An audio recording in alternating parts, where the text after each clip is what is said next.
everyone, it's me, Aaron, Professor Thorgy, your guide to all things geeky, and this is Game Room, the show every single week on this channel where we just geek out about video games, and we were off the last 2 weeks because I was out of town, but this is actually our very first episode since the end of Pokemon month, and don't get me wrong, I love Pokemon, as you can tell, but after a whole month of covering that game, it feels kind of good to finally talk about something else. So Pokken came out this week. Pokken is a very interesting game because it's one half, yes, a Pokemon fighting game. It's everything I could want. It makes so much sense. And one half, a Pokemon fighting game. That's the craziest thing I've ever heard.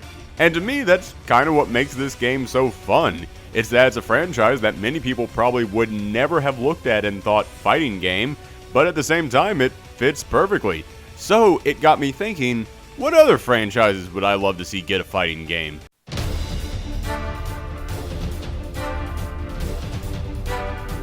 Now, as with any of my top 10s, before I begin, I have to lay down a few ground rules, and for this one, the rule is simple. These are franchises I would love to see get a fighting game adaptation, which means it can't be a game that's already gotten one.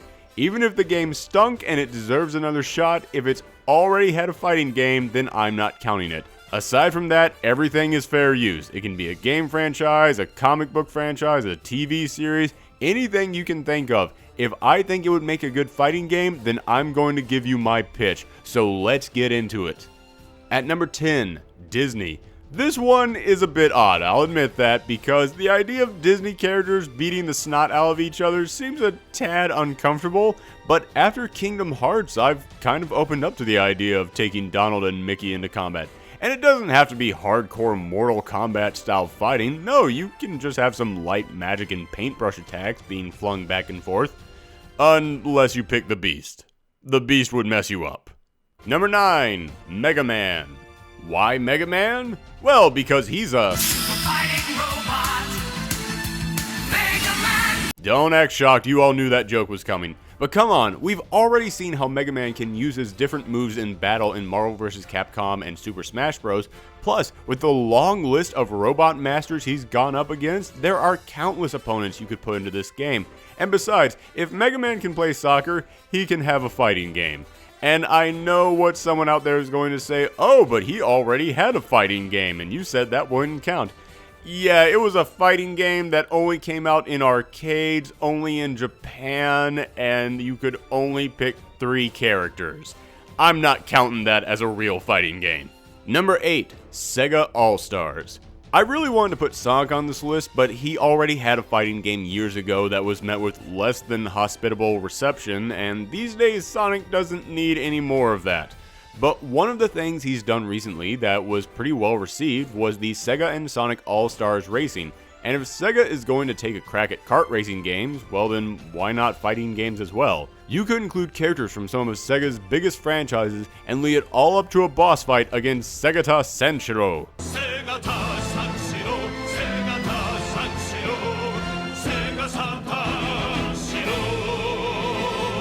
Plus, I can't lie, I would gladly promote any SEGA crossover game just so we could get the cast of Skies of Arcadia back. Seriously, SEGA, give us that sequel already. Heck, I'll settle for an HD remake at this point. Number 7, Green Lantern. Now, I know what you're thinking. Why would you give Green Lantern a fighting game? All the characters would fight the same way. Well, you're half right. All the Green Lantern characters do fight using constructs that their rings create, but each character's constructs reflect that character's personality. Characters like Guy Gardner fight using brute force, while Kyle Rayner is an artist who would fight with elegance and creativity. And then there's the other core whose constructs reflect different emotions, such as the Red Lanterns who puke out waves of lava attacks, or the Sinestro core who fight using your darkest fears. So the reason I'm putting Green Lantern on this list is because this franchise would provide a common fighting theme that would serve as the hook for this series, something that makes it stand out from other games, which is that everyone would fight using constructs, but each character's constructs and style of combat would vary greatly depending upon their personalities. So if you took all that and had it all lead up to a big boss battle against Necron where he summoned out zombie versions of other fighters, it could be one of the best superhero fighting games ever made. Number 6, horror movies. I never would have thought of making a fighting game featuring monsters and characters from several classic horror films coming together, until Mortal Kombat went ahead and did that exact thing. Over the course of the last 2 Mortal Kombat games, we've seen Freddy, Jason, Leatherface, Aliens, and Predators all thrown into the mix. So if you can get those 5 characters into the same game franchise, just go that extra step and get Ghostface, Ash, and a few more characters in there, and you'd be set. In fact, there's already a fan-made game on the internet that does just this, so if you could take that and throw some more money at just to polish it up a little, then you could really have a unique and fun fighting game. Number 5, Batman. There's a lot of DC characters who deserve a chance to shine in their own fighting game, but let's be honest, if you asked audiences who they'd want to see, Batman would win in a landslide. He's easily one of their most popular characters right now, especially when it comes to video games. Not only is Batman a character that gamers are familiar with, but they're even familiar with pretty much his entire cast of characters, making it really easy to include pretty much anyone you want in this game. Plus, when you think about Batman's set of skills, there's actually a lot of unique gameplay mechanics you could include in a fighting game. For example, you start each other off in this large 3-dimensional arena, then any of your stealthy characters could jump into a shadowy area and disappear and reappear in another part of the ring. Or your stronger characters like Bane or Killer Croc could actually rip apart the set and throw it at your opponent.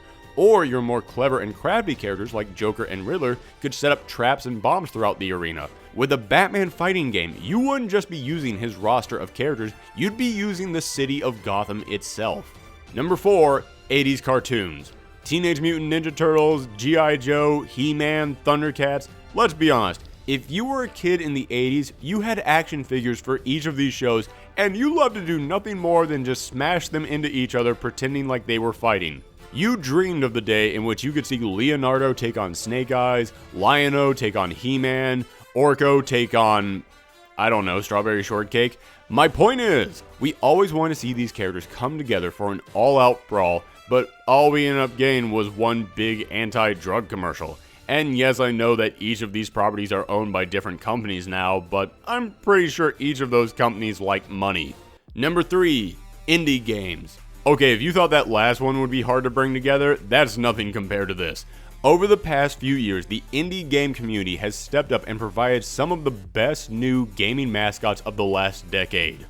In fact, they've provided some of the only new video game mascots of the last decade. But so many of them have been memorable and beloved, and what do you want to do when you have a bunch of memorable and beloved mascots? Put them in the ring and make them fight to death.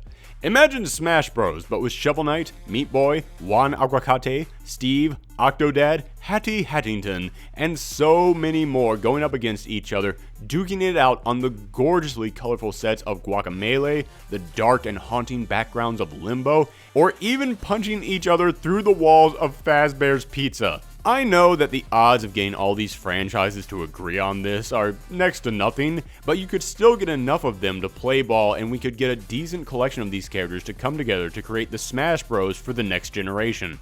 Number 2, Legend of Zelda.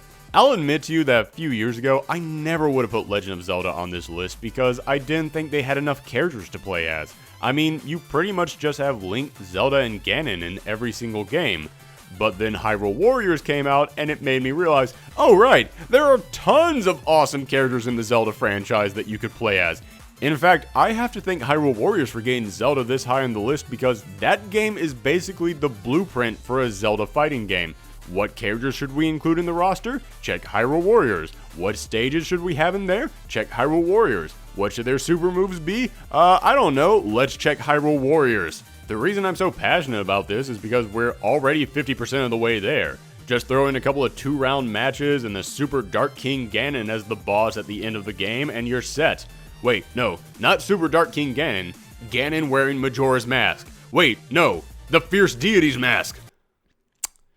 I've gone too far with this one, haven't I?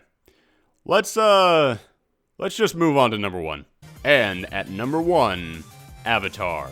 I put Avatar at number 1 because A, it's just an amazing series, both The Last Airbender and Legend of Korra. B, both of those series have had games, and while the last one was okay, they really could use one that just knocks it out of the park.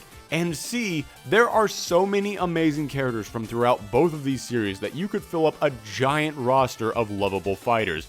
Plus, considering that Legend of Korra and Last Airbender existed decades apart from each other, this would be a great chance for us to live out all of our geeky dream fights.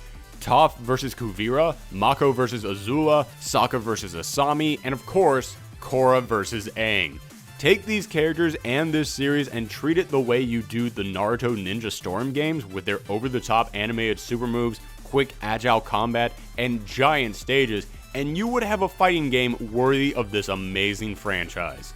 That's it for this episode of Game Rooms, but make sure to come back every week for more geeky fun here on the Professor Thorgy channel. Also, if you like this episode, then hit that thumb up and make sure that you share this around the web. It's the best way to help out this channel, and I really appreciate it. Also, click on some of these other videos here to see even more from me, and hit the subscribe button to make sure that you don't miss out on any of my latest videos. Thanks again, everyone, and make sure to come back next time.